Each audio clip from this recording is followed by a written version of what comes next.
Iran ने operation true promise 4 का विस्फोटक 79वां राउंड शुरू किया है।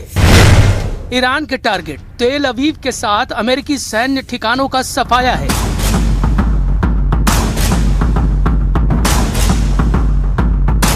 ट्रंप 5 दिन शांति चाहते थे, ईरान ने उन्हें 50 मिनट भी नहीं दिए। युद्ध में जब सब कुछ ईरान के हिसाब से चल रहा है तो वो किसी को शांति से बैठने देने के लिए तैयार नहीं। ईरान के बारूदी पलटवार के बाद इजराइल ने 5 मिनट का भी सब्र नहीं दिखाया। फिर से लड़ाई खूंखार स्टाइल में भड़क गई। लेबनान में इजराइल मार रहा है, तेल अवीव में ईरान तबाही मचा रहा है, इराक में ईरान समर्थक लड़ाके तांडव मचा रहे हैं।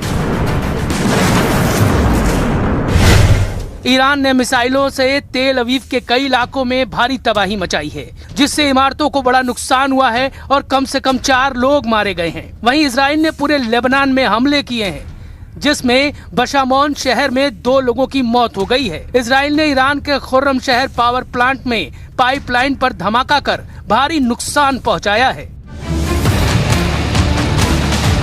ईरान के रेवोल्यूशनरी लड़ाकू ने भी जबरदस्त पलटवार कर रखा है। इजराइल में तबाही की फिल्म ईरान दिखाने लगा है। ये ड्रोन वीडियो ईरान ने रिलीज किया है, जिसमें तेल अवीव की बर्बादी के दृश्य हैं। ड्रोन वीडियो में मिसाइल धमाकों से खंडहर बनी इमारतें और कबाड़ बनी गाड़ियां देखी जा सकती हैं।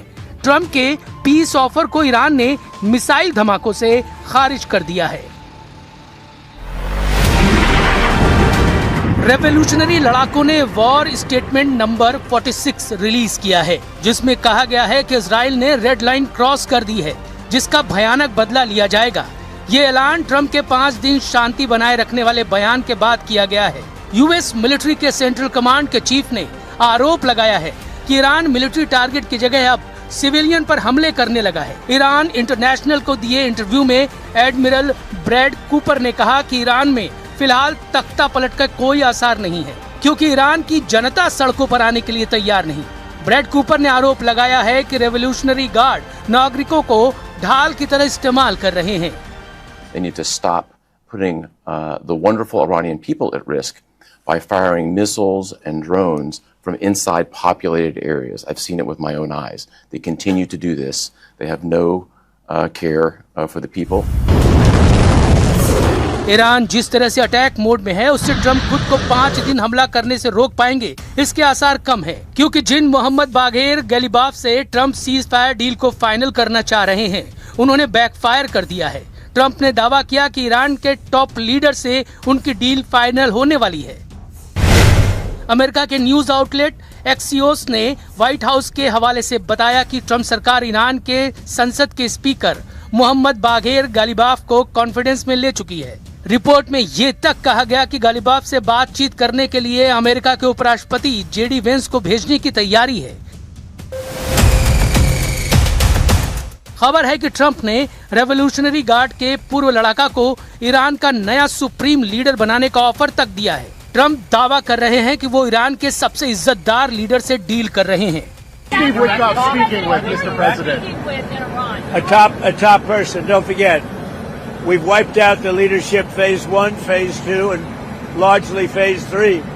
But we're dealing with the man who I believe is the most respected and the leader. It's a little tough. We've wiped out everybody. Trump जिस टॉप लीडर से डील की उम्मीद पाले बैठे हैं, वो उनका मूड खराब करने वाला बयान दे रहे हैं। बागेर कालिबाफ ने दावा किया कि उन्होंने किसी से कोई बात नहीं की है। सोशल मीडिया पोस्ट में कालिबाफ ने लिखा, ईरान की जनता हमलावरों को सजा देने की मांग करती है। इस लक्ष्य को हासिल किए जाने तक ईरान के सभी कमांडर और लीडर अपने सुप्रीम लीडर के साथ मजबूती से खड़े हैं।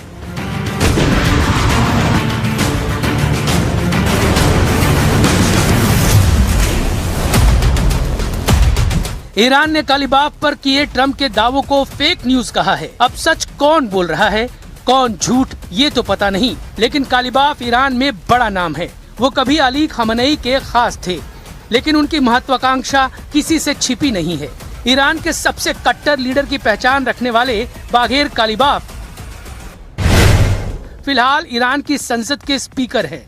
उन्होंने अपना करियर इस्लामिक रेवोल्यूशनरी गार्ड के सैनिक बनने से शुरू किया था। सैनिक से प्रमोट होकर वो IRGC में जनरल के ओहदे तक पहुंचे। सेना से रिटायरमेंट के बाद कालिबाफ ने तेहरान के मेयर का चुनाव जीता। इसके बाद वो 2 बार राष्ट्रपति पद का चुनाव लड़ चुके हैं। 2013 में बाघेर कालिबाफ हसन रूहानी से प्रेसिडेंट इलेक्शन में हारे। फिर 2024 के राष्ट्रपति चुनाव में उन्हें मसूद पजेश्कियन ने शिकस्त दी। शायद यही वजह है कि कालिबाफ की हसरतों को सुपर पावर कैश करना चाहता है, लेकिन ट्रम्प के युद्ध में ब्रेक लेने से ही इजराइल की हार की भविष्यवाणी शुरू कर दी गई है। इसलिए इजराइल इस मोड़ पर युद्ध से पीछे हटने को तैयार नहीं। उधर इजराइल के पूर्व एम्बेसडर एलन पिंकॉस ये कह रहे हैं कि ट्रम्प इजराइल के धोखे से पीछे हटने पर मजबूर हुए हैं। कतर के न्यूज चैनल को दिए इंटरव्यू में एलन पिंकॉस ने कहा है, अगर ट्रम्प ने नेतन्याहू के एतराज के बावजूद बातचीत के लिए जोर दिया है तो ये संकेत है कि उन्हें इजराइल से इस बात पर धोखा मिला है कि जीत कितनी जल्दी और जबरदस्त होगी और सरकार बदलना कितना मुमकिन है। ट्रम्प के सीजफायर ऐलान से इजराइल में भारी निराशा है। द यरूशलम पोस्ट की रिपोर्ट के मुताबिक इजराइल को उम्मीद है कि ईरान से ट्रम्प की डील की उम्मीद न के बराबर है, क्योंकि दोनों के अहम का टकराव उन्हीं मुद्दों पर अटकेगा जिनसे युद्ध भड़का। इसी वजह से इजराइल हमलों की रफ्तार कम करने के लिए तैयार नहीं है। ट्रम्प के रोकने के बाद भी इजराइल ने सभी फ्रंट एक्टिव कर रखे हैं। עשה טעות קשה מאוד שתקף את ישראל בשליחות משטר הטרור האיראני, והוא משלם וישלם על כך מחיר כבד. ממשלת לבנון התחייבה לפרק את החיזבאללה מנשקו בדרום לבנון, בכל לבנון, ולא עשה כלום. इजराइल का प्लान ईरान अच्छी तरह से जानता है, इसलिए अली लारिजानी की पोस्ट पर नया वॉर कमांडर चुन लिया गया है। ईरान की सुप्रीम नेशनल सिक्योरिटी काउंसिल के नए सचिव मोहम्मद बाक़िर जुल्कद्र बनाए गए हैं। ईरानी राष्ट्रपति के कम्युनिकेशन डिपार्टमेंट के अधिकारी ने सोशल मीडिया पर जुल्कद्र की तैनाती की जानकारी दी है। Bagher Zolghadr Islamic Revolutionary Guard Corps के कमांडर रह चुके हैं। 1989 की इस्लामिक क्रांति से पहले जुल्कद्र मंसूरन ग्रुप से जुड़े थे। ईरान के परमाणु और मिसाइल प्रोग्राम से जुड़े रहे जुल्कद्र पर यूएन ने प्रतिबंध लगा रखा है। ईरान की लीडरशिप को यकीन है कि वो लीड ले चुके हैं। खाड़ी देशों ने ट्रम्प को क्लियर मैसेज दिया है कि युद्ध का अब एक एक दिन उन पर भारी पड़ रहा है। हॉर्मुज पर ईरान की नाकाबंदी खाड़ी मुल्कों की कंगाली की वजह बनने लगी है। अमेरिका को एहसास हो रहा है कि युद्ध उसके लिए हानिकारक है, लेकिन इजराइल का मकसद अभी पूरा नहीं हुआ है। ईरान में न सरकार बदली है, न ही ईरान के हथियारों के गोदाम खाली हुए हैं। ऐसे में ट्रम्प के 5 दिन की कसम कायम रहने के चांस बेहद कम हैं।